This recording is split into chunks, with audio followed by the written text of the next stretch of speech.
2010's Athlete of the Winter helped the Neuqua Valley basketball team compile 83 wins to only 13 losses throughout the past 3 seasons, including 2 sectional championships.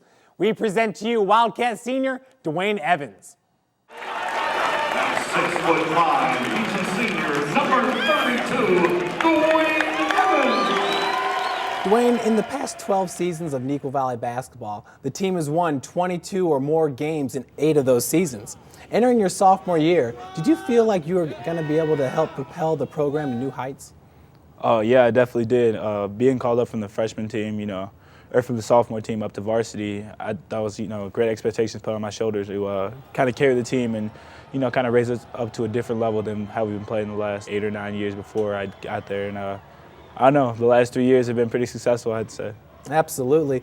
And talk about your sophomore year on the sophomore team. When did they eventually decide to call you up to be a starter on the varsity? Oh, I got called up right during the summer. He let me know that I'll be playing with the varsity, and I think I had my first start, I think it was Lake Park, about halfway through the year, because TJ was hurt or something like that. So I kind of just stayed in the starting lineup.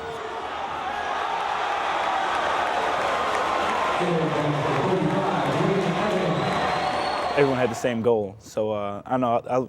I still talk to all those guys, and we're always still good friends. So, I mean, that was a really good class.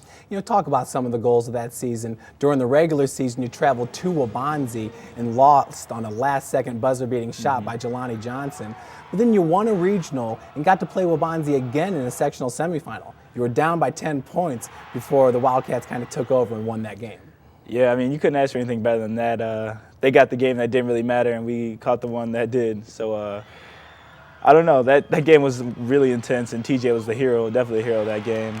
And it was great every time to beat Waubonsie, and that was just a really special one. Yeah, and then you guys move on to the next game and beat Bartlett for a sectional championship, the first in school's history. How'd that feel? Oh, it was great. I mean, my first year on varsity, we're making all these accomplishments, and I know I'd never achieved something like that in my life, so it was a really special moment for me.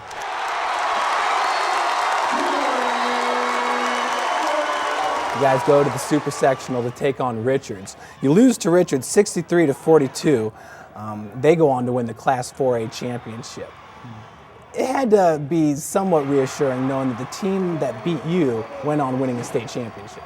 Yeah, it did, but I mean, you're never really too positive about a loss. But as the score may seem kind of widespread, the game was definitely more indicative of a closer game. They kind of spread it open more in like the last 10 minutes of the game, but we held close, and I think that gave us confidence for the next season. Now, your junior year, you averaged 14 points and 10 rebounds for the season, a double-double. That's something that's kind of been synonymous with your career. But the team ended up with 31 wins to only 2 losses. Coach Seton said, that's impossible to do, and the team may never do that again in the history of the program. Just take us through that. 31 wins. It's a long season. How are you guys able to stay so consistent during your junior year? It was definitely in practice. We had a really good group of guys. We got along on and off the court, joking around. It was that kind of light-spiritedness that kind of kept us going throughout the season. There was no letdown in practice or in games. We always had that competitiveness about us. One hiccup during the regular season, I believe that was in December to East Aurora. They had a sophomore guard at the time, a sophomore, Ryan Boatwright. But just talk about that loss against East Aurora. You never lost again during the regular season. Oh, no. That loss was embarrassing for us as a team and definitely for me individually. It was just time to step up after that. We didn't have any more hiccups throughout the rest of the regular season. And the champions of the 32nd Annual National Holiday Tournament, the Neuqua Valley Wildcats. Now, during your junior year, I think everybody kind of looked to a matchup. Naperville Central, they had a senior guard, and Drew Crawford. In Naperville Central, a 27-3 record. They make it to the sectional championship game. Neuqua Valley, you guys were 30-1 at that point, and you make it to the sectional championship game. Oswego East, over 2,500 fans in attendance, and you guys are losing by like 10 points entering the second half. Yeah, I mean, firstly, that was just like the greatest game I've ever played in my life. But coming down like the third quarter, we just weren't really hitting shots. That we weren't playing bad, or the other team wasn't really playing that much better than us. We just had to execute on the offensive end. And down the stretch, we made the plays that needed to be made. I think Drew ended up fouling out, so that was a positive, and we ended up pulling it out. Well, you're talking about down the stretch, 22 of your, I believe it was a game-high 30 points. You also had 17 rebounds, but 22 of those points came in the second half. None more impressive than that dunk that just excited the whole crowd.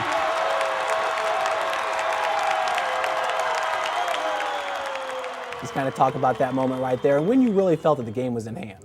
I think that right there, I think they either tied it or put us up one, and you could just feel like the atmosphere in the building was just kind of swaying the momentum our way. And I don't know, it's just a really great feeling, having all the fans go crazy after that. And I kind of just had that feeling like we knew we were going to win. Another sectional championship, and the team's headed this time to Northern Illinois for the Super Sectional.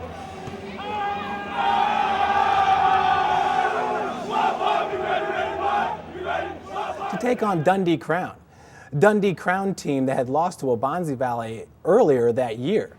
But they got the best of you guys, 64-59, denying you a chance to go downstate. Now DC, they ended up going downstate and really didn't have a very good showing. Kind of bitter after that loss? Oh, it's definitely a bitter taste in my mouth after that, especially after watching the games on TV downstate. I feel like we kind of gave that game away. We didn't execute when we needed to. But you can't dwell on the past. I was still really proud of my team for the season we had last year. Heading into your senior year, you lost guards in Steve Wagey, Nolan Brown, and then Derek Raridan, a nice three, a tall forward for you. But bringing back Amadou and Rajan Muhammad, did you feel like this year, your senior year, the team could be just as good as they were your junior year? Oh, definitely. I think everyone in the area expected this kind of a letdown. But this year, I don't think we had that at all. We had different players step up. If it was Jim Stockey or, anyone like Austin Gore, Sean Pirates coming off the bench. I don't know. There was no letdown for us. We were definitely cohesive as a team, and I don't know. We played really well together. You like the way that you guys were playing this year during your senior year, but talk about the Elgin Holiday Tournament, losing to Glenbard East by 18 points, 81-63. I believe you guys were the #1 seed in that tournament. After the game, Coach Sutton said, well, I think we know who the #1 team in DuPage County is now, referring to Glenbard East. But what did that kind of tell you about the team and about that senior year? I think in order to make our senior year a good one, we had to definitely step our game up from that experience right there. As a team, we just didn't really play well. We kind of looked each other off, trying to do our own thing and try to get the game in hand, and that obviously didn't work. So I think throughout the season, we learned from that, and we knew we had to trust our teammates from 1 to 15 on the bench. And you trust in your teammates, and the team didn't even lose another game until the very last game of the season. I believe it was against Oswego East, and that was a game that you sat out right before the regionals. But in regionals, you make it to the finals, Plainfield East, taking on East Aurora again. Dwayne Evans, he only had 4 points entering the third quarter, 0 field goals. He gets the putback. Evans, 19 points, 17 rebounds in this game. He makes up for a slow start in a hurry. You're getting putbacks in the fourth quarter. And one more time, Evans getting it done. Wildcats, they pull within 1 point. The score would eventually be 57-54, East Aurora with 1.8 seconds remaining in regulation. Kyle Pembroke with the inbounds pass finds Muhammad. He gets the shot off and sinks it. Neuqua Valley at the end of regulation tied up at 57 apiece. Momentum seemed to be going Neuqua Valley's way heading into overtime. After that game, kind of knowing that your high school career, a very decorated career, was over with, what were some of your thoughts? I definitely broke down after the game. Boatwright played a really good game, and I think there were spots where we could have played better. But overall, after the emotional stuff after the game, I kind of looked back down. I was pretty proud of what I did and what my team accomplished over the last 3 years. So as bittersweet as it was, I know it has to come to an end eventually. You're a club coach for the Illinois Warriors. He kind of calls you a combo, says you can do a little bit of everything. And you were just talking about your role with the Neuqua Valley team as kind of stepping back, trying to get others involved. When he calls you a combo and he's talking about you playing in the future, what do you think you can bring to the next level? I think going into St. Louis next year, I think I can rebound, I can post smaller guards up, I can get on the perimeter and try to make things happen, and I think I can make the pass. So I don't know, I think that wide variety of positions I can play is definitely going to attribute to my playing time next year. Would you see yourself kind of playing the small forward position? And like you said, you decided earlier this year to attend St. Louis University, the Billikens, to play for Coach Rick Majerus. Mm-hmm. Oh, I think I can hopefully play anywhere between shooting guard to power forward as long as I can guard those positions. And next year, I think my defense and kind of versatility is what's gonna, pay off. You talked about maybe being a shooting guard, and a lot of, you more or less were a post presence during your whole high school career. What are some of the things that you feel like you need to work on heading into college to become the ideal player that you want to be? I mean, any area you can improve on. Definitely ball handling, shooting, just decision making. Having the ball in your hands and knowing exactly what to do. So I mean, I got a lot of work to do. I'm looking forward to it. We wish Dwayne all the best as he continues his basketball career at St. Louis University. Stay tuned as we celebrate Naperville Central's Swim and Dive State Championship.